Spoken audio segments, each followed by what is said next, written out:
The thing that's the best about what's happening is big data.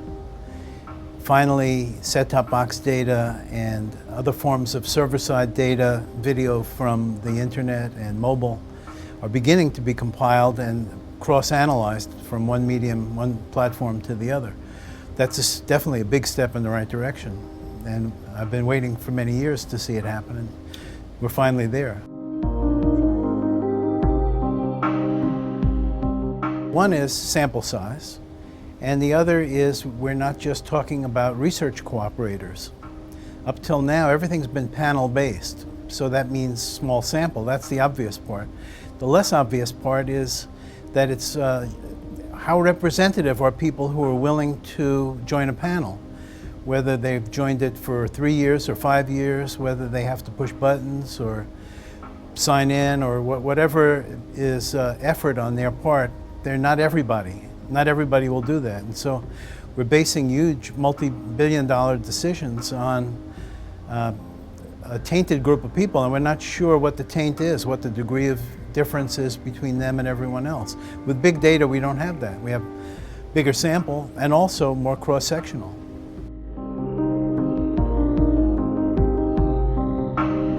I had a hope years ago that we would be able to get to big data on the cell phone and the tablet. And I think someday, of course, we'll get there. But for the next several years, I think the game for integrating the tablet and the cell phone are going to be panel-based. I think there's going to be no way around it. Some of the big players, the manufacturers of some of the actual devices, are blocking the ability to track. There's just too many bits and pieces of sample here, sample there, trying to aggregate it all. It's going to take some time to get to big data.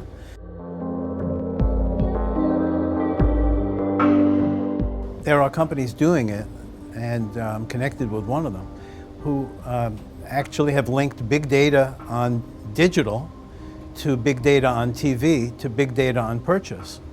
So if you leave out the tablet and the smartphone, we're there. And we can go home. But the tablet is not to be left out. Tablet is super huge important, and not only because of its own effects, but because it's concurrent use with the main TV set, which some have estimated in the area concurrently at the same moment of about 30%.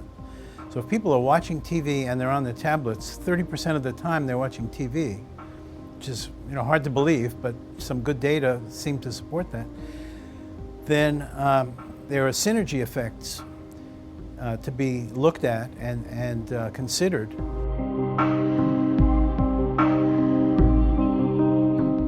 I think we could change the names, but I think there'll always be a GRP or targeted rating points, TRP. You need basically a weight measure, reach and frequency all compounded together into some single number where you could say, I have this much weight in the marketplace. So it's a measurement of effort, input.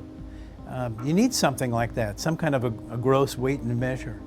So whether we call it GRP or call it something else, I think there'll always be a GRP. And the more comparable GRP is in one medium to a GRP in another medium, the better.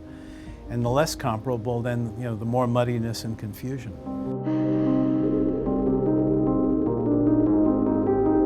Well, I always stay very close to the advertisers because they're the top of the mountain where the avalanche starts. It's their money, and everything else is happening because of what they're trying to get. And the advertisers I speak to are looking at social media more deeply, I think, than anybody else. They're trying to get a relationship with a human being, a customer. They're trying to get past the distant artillery targeting bombardment approach of mass advertising. They're trying to get to a human, warm, emotional link to the customer, where loyalty is one of the main benefits. So social media to them is the closest thing to a tool to operate in that space of a real human relationship with these people. All of the big data approaches to social media are still from the distant artillery perspective. It's all aggregate data. We're not tracking an individual. We're tracking masses of people and how many people like this and how many people did that, as opposed to getting it down to a cause and effect individual event on a kind of a single source social basis. Single source social not happening, should be happening soon. And then we can understand how social fits in with everything else.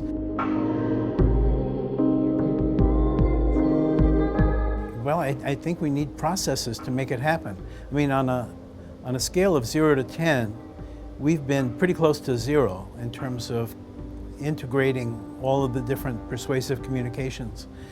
I think we're now at 1, which is huge. It's almost an infinite improvement over the close to 0. But we've got to get to 10 to really be scientific and intelligent and prudent about the way we're spending stockholder money.